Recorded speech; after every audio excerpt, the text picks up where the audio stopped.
বৃদ্ধ ভাতা বা বয়স্ক ভাতার অফলাইন আবেদন করার নতুন ফর্ম প্রকাশিত হয়ে গেল। এই যে অনস্ক্রিনে ফর্মটি দেখতে পাচ্ছেন, এই ফর্মটিকে ফিল আপ করে জমা দিলেই বৃদ্ধ ভাতা বা বয়স্ক ভাতা বা বার্ধক্য ভাতার যে 2000 টাকা প্রতি মাসে পেতে থাকবেন। এই যে ফর্মটি কিভাবে আপনারা নির্ভুলভাবে step by step fill up করতে পারবেন তার সম্পূর্ণ পদ্ধতিটা দেখিয়ে দেব আজকের এই ভিডিওতে। শুধু তাই নয়, ফর্মটি সাবমিট করতে কি কি কাগজপত্র অর্থাৎ কি কি ডকুমেন্টসের প্রয়োজন রয়েছে সেটাও জানতে পারবেন এই ভিডিও থেকে। এখন দেখে নেওয়া যাক কীভাবে আপনারা ফর্মটিকে একদম সঠিক নিয়ম মেনে নির্ভুলভাবে ফিল আপ করবেন। প্রথমে আপনারা দেখতে পাচ্ছেন এখানে লেখা রয়েছে government of West Bengal Joy Bangla pension scheme application form. এই ফর্মটি যেহেতু ইংলিশে রয়েছে, সো আপনাকে এই ফর্মটি ব্লক ক্যাপিটাল লেটারে পূরণ করতে হবে, অর্থাৎ বড় হাতের ইংরাজি অক্ষরে কিন্তু আপনি ফর্মটিকে ফিল আপ করবেন। এছাড়া এই ফর্মটিতে যে তথ্যগুলো আপনাদের দিতেই লাগবে ম্যান্ডেটরি, সেই অপশানগুলিতে স্টার চিহ্ন দেখবেন, সেগুলো আপনাকে অবশ্যই ফিল আপ করতে হবে। প্রথমে ফর্মটি ফিল আপ করার পূর্বে আপনাদের একটি সেলফ অ্যাটেস্টেড পাসপোর্ট সাইজের ফটোগ্রাফি এখানে লাগিয়ে দিতে হবে, অর্থাৎ এখানে যিনি আবেদনকারী তাঁর একটি পাসপোর্ট সাইজের কালার ফটোগ্রাফ আঠা দিয়ে এখানে চিপকিয়ে দিতে হবে এবং তার উপর একটি সিগনেচার করতে হবে। এখানে রয়েছে application form, please check only one box. প্রথমেই এখানে দুটি অপশান পাচ্ছেন, এর মধ্যে থেকে আপনাকে যে কোনো একটি অপশান নির্বাচন করতে হবে। ফর এসসি তফসিলি বন্ধু, আপনি যদি এসসি ক্যাটাগরির হয়ে থাকেন তাহলে এখানে টিক করবেন, অন্যথায় আপনি যদি এসটি ক্যাটাগরির হয়ে থাকেন তাহলে জয় জোহার এখানে টিক করবেন, অর্থাৎ আপনার কাস্ট অনুযায়ী এখানে আপনি টিক চিহ্ন দেবেন। এরপরে এই জায়গাতে রয়েছে পার্সোনাল ডিটেলস। ফার্স্ট রয়েছে বেনিফিশিয়ারি নেম, অর্থাৎ যিনি আবেদনকারী তার নাম এখানে লিখে দিতে হবে। অবশ্যই খেয়াল রাখবেন আধার কার্ড অনুযায়ী আধার কার্ডে যেমন নামের স্পেলিং রয়েছে তেমনই কিন্তু দেওয়ার চেষ্টা করবেন। এরপর রয়েছে জেন্ডার, মেল ফিমেল নাকি আদার, এখানে পুরুষ হলে এখানে টিক করবেন, মহিলা হলে এখানে টিক করবেন। আবেদনকারী পুরুষ নাকি মহিলা এটা নির্বাচন করে দেওয়ার পর নিচে রয়েছে ডেট অফ বার্থ, এখানে আবেদনকারীর জন্ম তারিখটিকে লিখে দিতে হবে। ফার্স্টে দিতে হবে ডেট অর্থাৎ দিন, সেকেন্ড এই বক্সে দিতে হবে মাস এবং এখানে দিতে হবে বছর। প্রথমে দিন, তারপর মাস এবং তারপর বছর।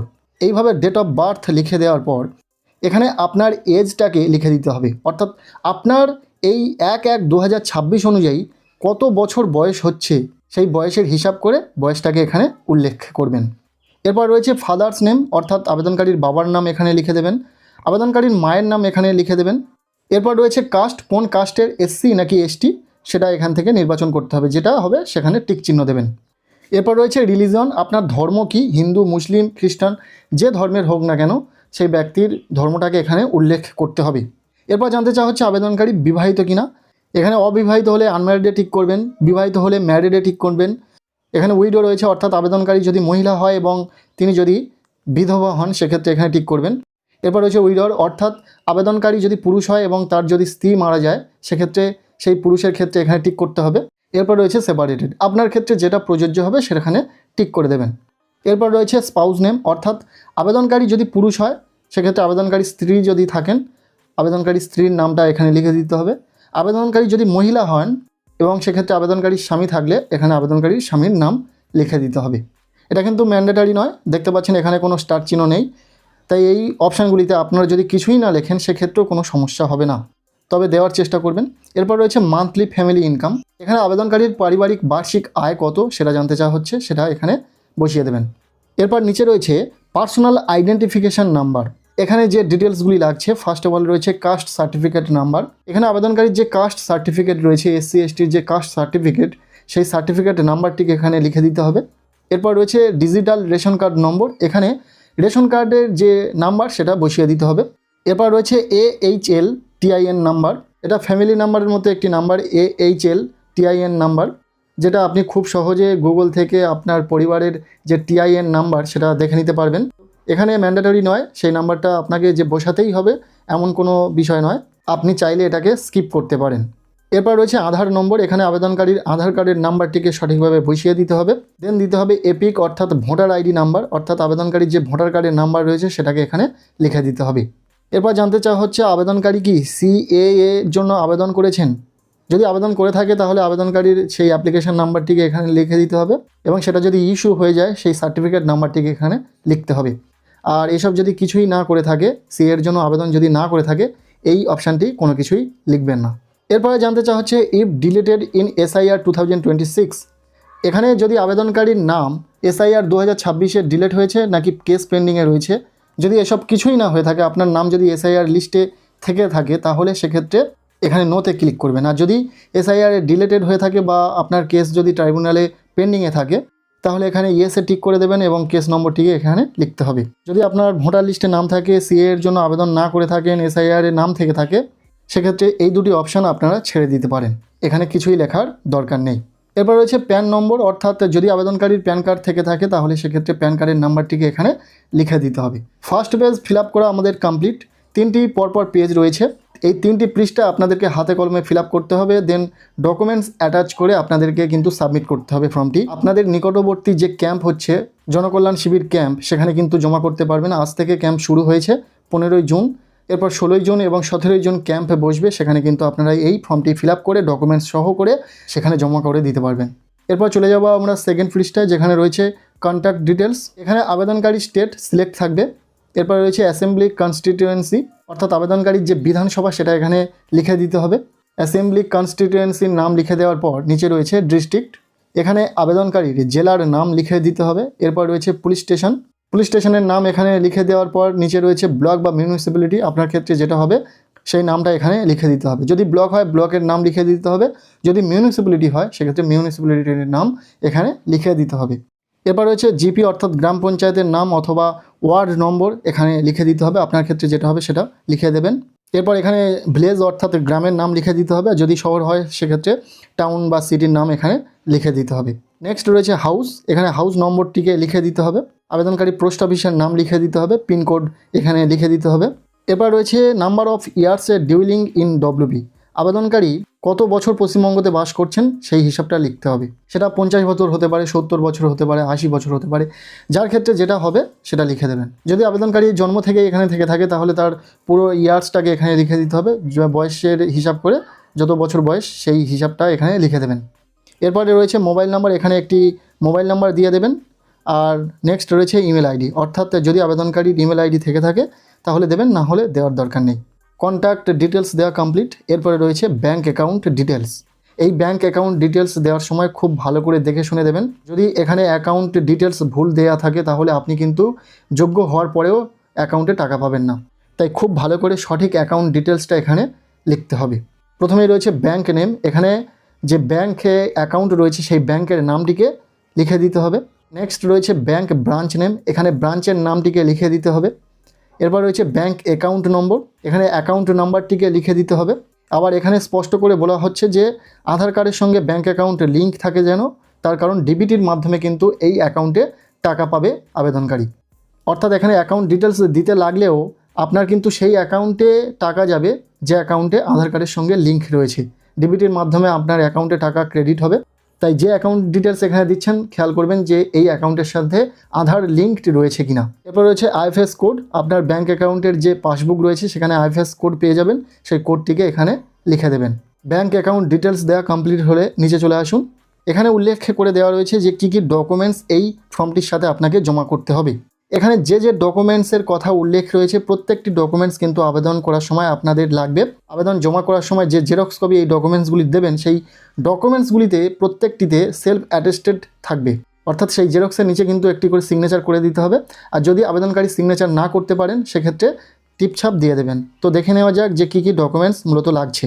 এখানে যে যে ডকুমেন্টস লাগছে এর মধ্যে থেকে আপনি যে যে ডকুমেন্টস দিতে পারবেন সেই ডকুমেন্টসের পাশে কিন্তু টিক চিহ্ন দেবেন। যে যে ডকুমেন্টস এই ফর্মটির সাথে জমা করবেন সেই ডকুমেন্টসের পাশে এখানে কিন্তু টিক চিহ্ন দেবেন। ফার্স্ট রয়েছে পাসপোর্ট ফটোগ্রাফ, আপনার একটি পাসপোর্ট সাইজের ফটোগ্রাফ লাগবে, এখানে টিক করে দেবেন। সেকেন্ড লাগছে copy of caste certificate, caste সার্টিফিকেটের জেরক্স কপি, এক্ষেত্রে এখানে টিক করে দেবেন। নেক্সট রয়েছে copy of digital ration card, ration কার্ডের জেরক্স কপি লাগছে, এখানে টিক করে দেবেন। এরপর লাগবে copy of Aadhaar card, Aadhaar কার্ডের জেরক্স কপি লাগবে, এখানে টিক করে দেবেন।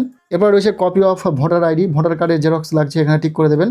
এরপর রয়েছে কপি অফ রেসিডেন্সিয়াল সার্টিফিকেট, বাসস্থানের প্রমাণপত্র সেলফ ডিক্লারেশন হিসাবে, যদি দেন তাহলে এখানে টিক করছেন, যদি না দেন তাহলে এখানে কিন্তু টিক করার কোনো দরকার নেই। এরপর রয়েছে copy of income certificate, income certificate দিলে এখানে টিক করে দেবেন। এরপর রয়েছে copy of bank passbook. Bank পাসবুকের যদি ফার্স্ট পেজের জেরক্স কপি দেন সেক্ষেত্রে এখানে টিক করে দেবেন। এবং যদি অন্য কোনো ডকুমেন্টস আপনি দিতে চান সেক্ষেত্রে কোন ডকুমেন্টস দিচ্ছেন সেটা উল্লেখ করবেন এবং এখানে টিক করে দেবেন। যদি না দিতে চান সেক্ষেত্রে এখানে টিক করার কিন্তু কোনো প্রয়োজন নেই।